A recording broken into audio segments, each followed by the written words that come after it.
This is Chris. Hope you're doing well, and welcome to Popcorn Finance, where we discuss finance and about the time it takes to make a bag of popcorn. As always, I appreciate you all coming back, and I want to welcome you to episode 2 in our Poppin' with Fire series. And a big thanks to Airbnb for being a part of this series. If you're looking to bring in some extra money and want to really jumpstart your retirement savings, hosting on Airbnb can be a great way to do that. You can join the over 2 million people who are currently earning money hosting on Airbnb. And the thing I really love about it is that it's still your house. So you can set the rules. You host when you want to host. You don't host when you don't want to host. And Airbnb offers a host guarantee that helps protect your property in the unlikely event that something goes wrong. So if you want to learn more and to sign up to be a host, just visit popcornfinance.com/Airbnb and you'll receive a $100 cash bonus if you generate $500 in booking value by May 31st. Terms and conditions do apply. But thanks again to Airbnb for being a part of this series. And I'm really excited because today we're going to be joined by Julien and Kiersten from Rich and Regular. I actually first heard about them on Jamila's podcast, Journey to Launch, and I heard them share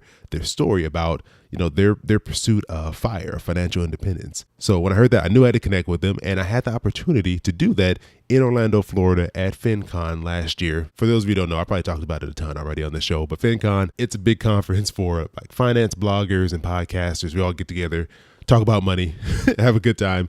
And there I had the opportunity to sit and talk with Julien and Kiersten. So we are sitting at a table in the middle of this huge conference ballroom area. So you will hear some background noise, but that just adds to the ambiance. I think that's what I'm going to tell you. But there's just a little noise in the background. You can hear people talking and walking around, but still a really great conversation. So let's jump into episode 2 with Julien and Kiersten, The Journey to Fi. You're in the middle of it right now. You're working towards achieving financial independence. So I want to ask you, well, I'll break it up. I won't ask you all the questions at once, but sure. But for one, like why are you even doing this? So we spent about 5 years becoming debt-free. We had $200,000 in debt combined between the two of us. And once we paid off our primary mortgage, we just really were able to look at our lives with a level of clarity that we didn't have before. And so with no major big bill every month, it started to make work less fun. We would sit in the office all day and sit in traffic in Atlanta. And we just started realizing, like, what else can we remove from our plate? And it became clear that it was work. And, in our community that's called FI, Financial Independence, where you can live a life that doesn't require work.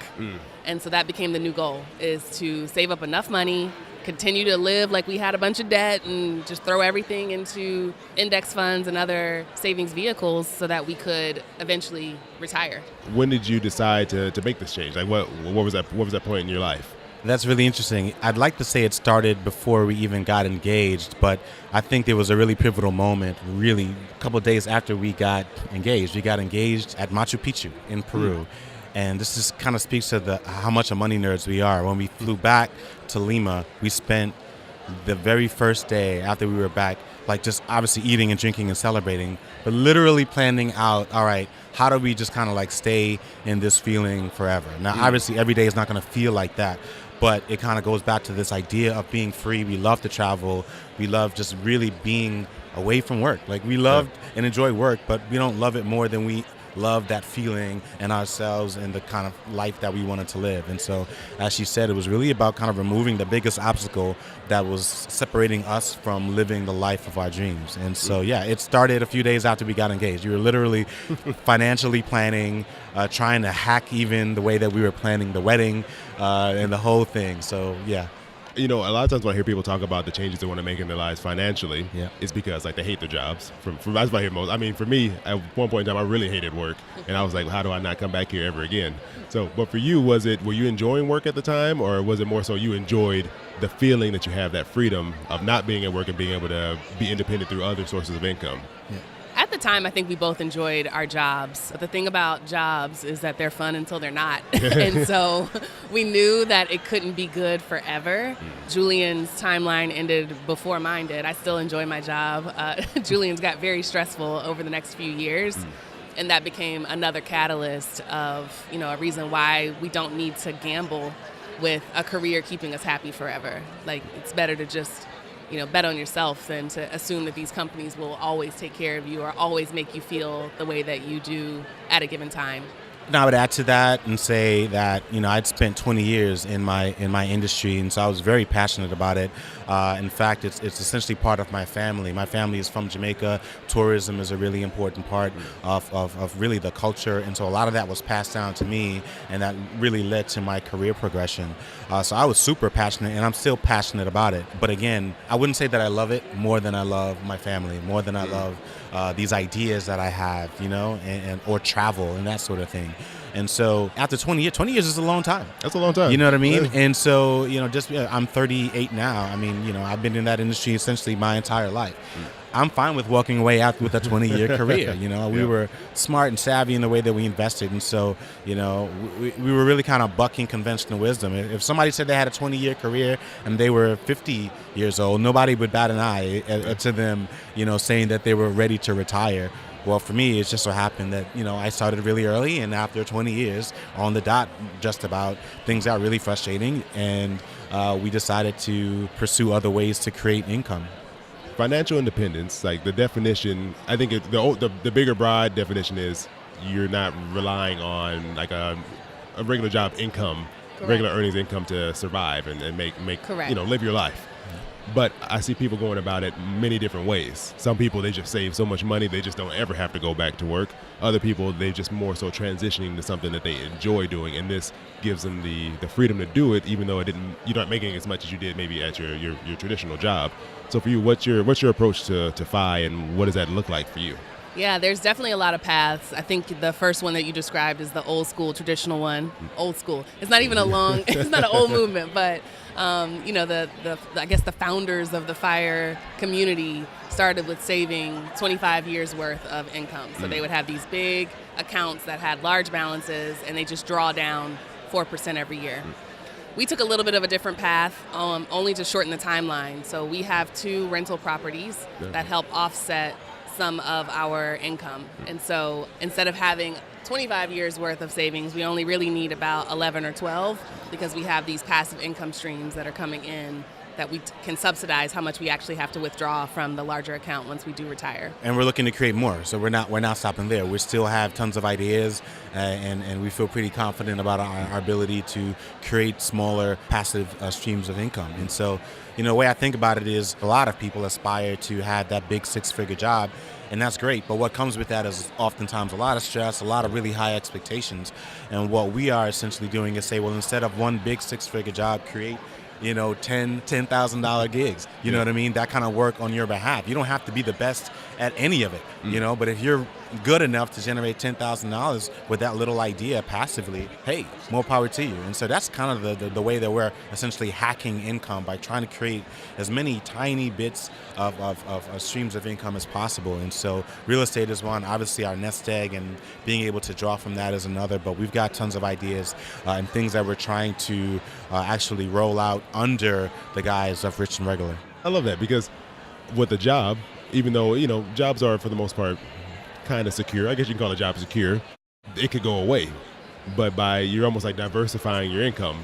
If one of those things just went away, you have 9 other ones you can go to. Correct. And so you give yourself a little more flexibility for Correct. ups and downs in the economy and whatever particular area you focus one of these income streams in. So I think it's great. Even if someone's working a full-time job, there's nothing wrong with having other streams of income to go along with that. Whatever it be, you choose what you want it to be, but Exactly. It helps give you some protection, because you could get laid off at any point. No one says your job is guaranteed forever. So absolutely, and that's risky. People talk about entrepreneurship being risky. I actually see it the other way around. Relying solely on someone else to give you a paycheck and to be really in control of your ability to generate income or even grow that income. For us, that's actually really, really risky. And so we just had our first child. He's 18 months old right now. And so, we're just kind of thinking about the times that we're in and just how volatile things could be, or you could almost say already are. We did not want to put all of our eggs in any one basket. We'd rather just create our own sort of lane, and hopefully it works out. We feel good about it. So what does this look like for you as far as like your end goal? Do you have like a date you already have set out into the future, or are you still kind of working through the numbers and seeing what's going to work best for what you have going on? We've been saying 3 to 5, and I think that 3 to 5 years from now, I could see a world where that timeline is shortened a little bit. But it's really a feeling. We get that question a lot, particularly in the FIRE or FI space. It's almost like a way that you greet someone. Like, they don't just say, hey, hi, my name is Julien. They say, hi, what's your number? What's your timeline? And it's like, whoa, I'm a person first. Let's start with that. So, yeah, we don't really have a number, and it's a feeling. And that's one because, again, things change, right? I'm not going to just commit myself to a number. Who knows what's going to happen with the market? I think everyone that's been paying attention should be bracing for a bit of a collapse because there's no way that we can sustain this sort of market forever. Yeah. But for us, we're not just trying to create a lifestyle for ourselves. We've got our son. We may potentially try to have another child, and we also have parents and other people that we need to consider and in some cases take care of. And so they're older, and those are all things that we have to factor in to our lives. But it's also one of the reasons why we're pursuing financial independence because if they get ill, we want to be there. Yeah. I don't want to. I've had enough experiences in my life where I've not been able to be there for a family member in a time of need because I had to work.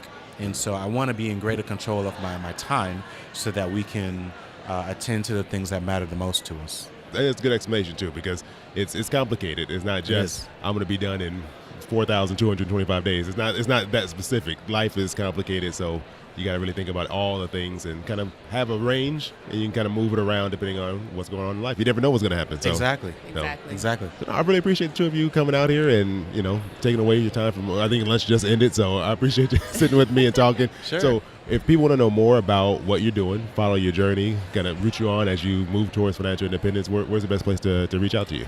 You can find our blog at richandregular.com. We're also on Instagram at richandregular, Twitter at richandregular, and we have a Facebook page. I'll make sure I put that in the show notes so people can easily get over there to you and kind awesome. of maybe ask you some questions if they're interested in trying out some of this FI stuff that that people out there doing. So we love it. Yeah, so thank you. I really appreciate it. Hope you guys enjoy the rest of the conference. Hey, this is great, man. Thanks.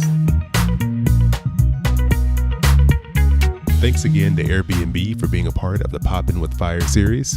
I think we all wish that we had a little extra cash to help us boost our retirement savings. Visit popcornfinance.com/Airbnb to start hosting, and you'll receive a $100 cash bonus if you generate $500 in booking value by May 31st. So make sure you visit popcornfinance.com/Airbnb to learn more and sign up. Terms and conditions apply.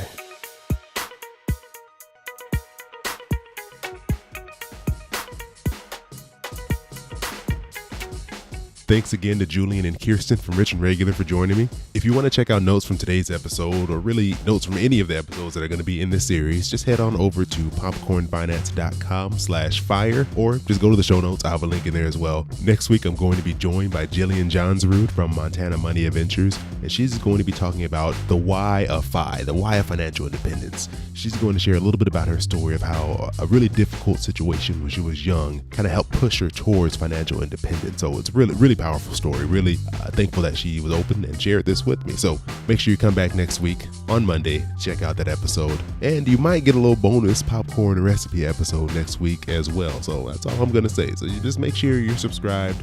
That way you get that. You get a great story, and you may get a great recipe for some food, just saying. So make sure you come back next week.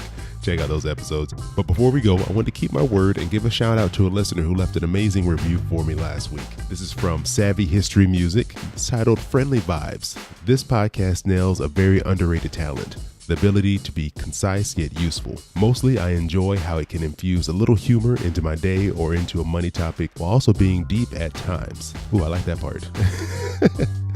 Like the interview with Kate Flanders discussing friendship. I have a very short walk/drive to work, and my daycare isn't very far away either. Sometimes I only want a 10-minute podcast. This podcast does the trick every time and doesn't disappoint. As a music lover, the intro is pretty cool too. Thank you, Savvy History Music. I really appreciate that. That was a really great review. I wish I need to print these things out and put them on my wall or refrigerator, something like that, because I really do enjoy hearing what you all think about the show. It means a lot. So thank you for taking the time to write that. Oh, and about the music, I did make the intro myself. I've never changed the intro music. It has been the same since day one of the podcast. I made this music in GarageBand, just playing around. One day I'll have to play the music that was almost the intro. I go back and listen to it and I was like, I'm really happy I didn't pick that. But this was attempt number 2 in my attempt to make intro music. And yeah, it's just kind of stuck and I've kept it around. And I don't think I've really made any changes to it since the very first episode. So yeah, that's that. That's where the music came from. So thank you. I'm going to get out of here. I appreciate you all joining me here for another bag of popcorn. I hope you all have an amazing rest of your week and I'll talk to you soon. Yeah, boy, keep it poppin' like Mary Poppins.